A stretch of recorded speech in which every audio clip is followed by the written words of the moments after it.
Hi, I'm A.G. Lafley and welcome to the Bay.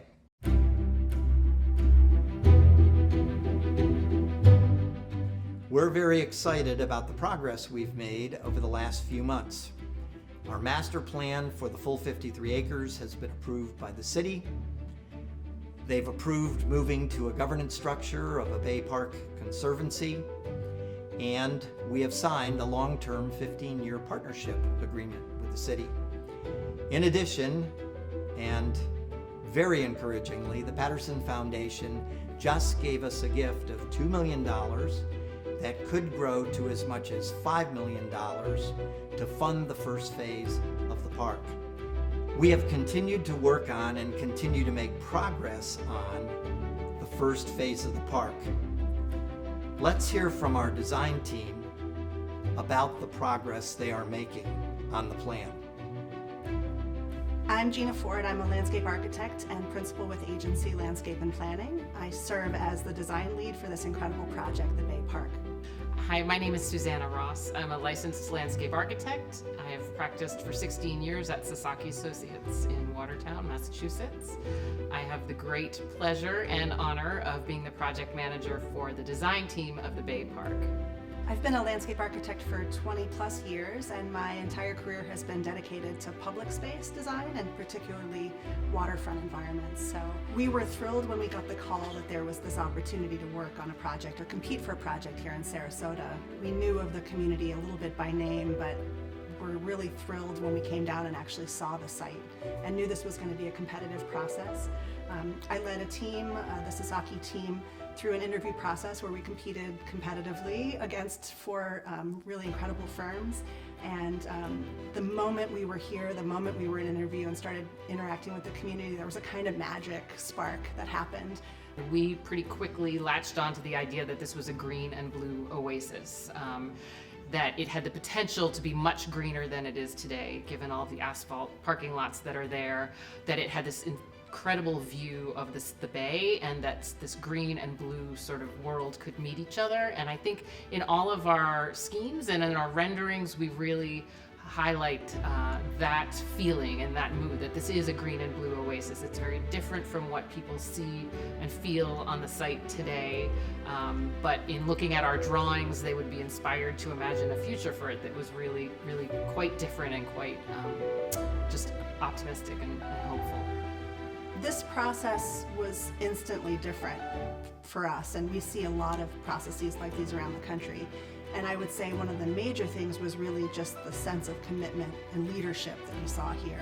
An incredible leadership team from the first day really committed to a community-driven process, and that's not something we see everywhere.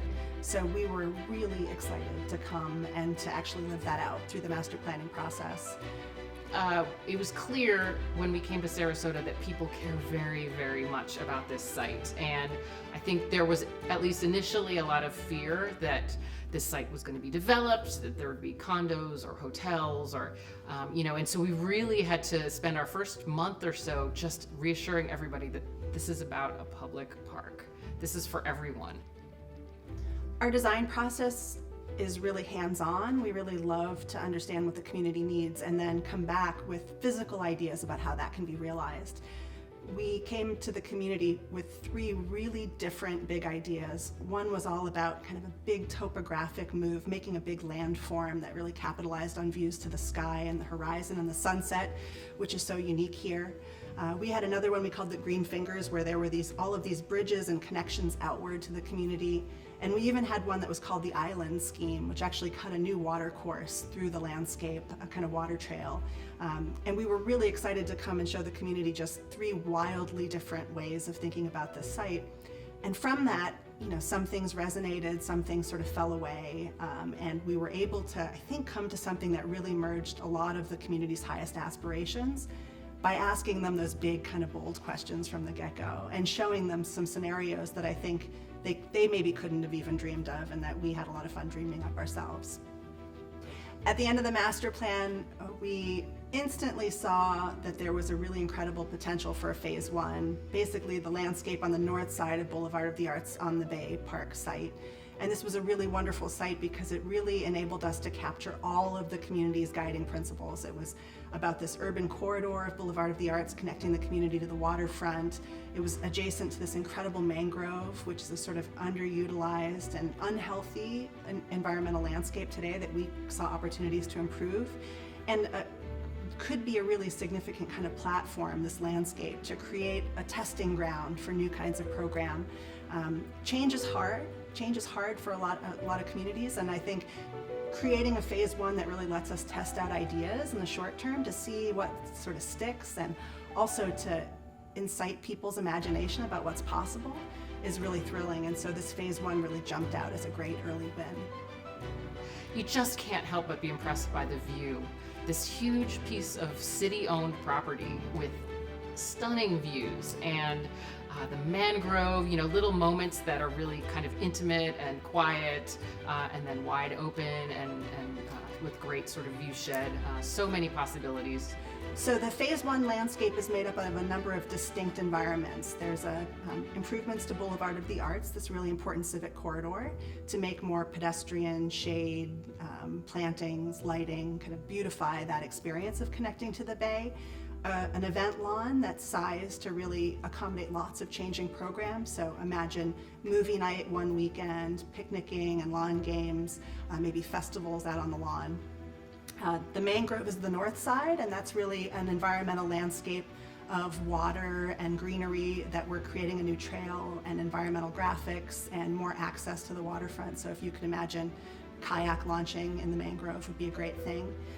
And then all of this kind of leads to the waterfront, where we have a circular pier, which really gets people out and over the waterfront, gives an opportunity both to capitalize on the incredible sunsets and kind of 360 views of the sunset, but also to engage with an environmental landscape of seagrasses and tidal action that will really kind of celebrate the natural environment of the bay.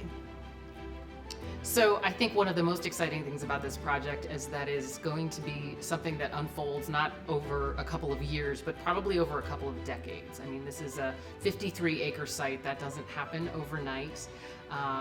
And so we're not talking about a beautiful project for us in a couple of years. We're talking about something that will impact generations to come and is really going to change the way Sarasotans think about their waterfront and their access to that waterfront. And we look forward to being with all of these amazing partners for as long in that process as they'll have us.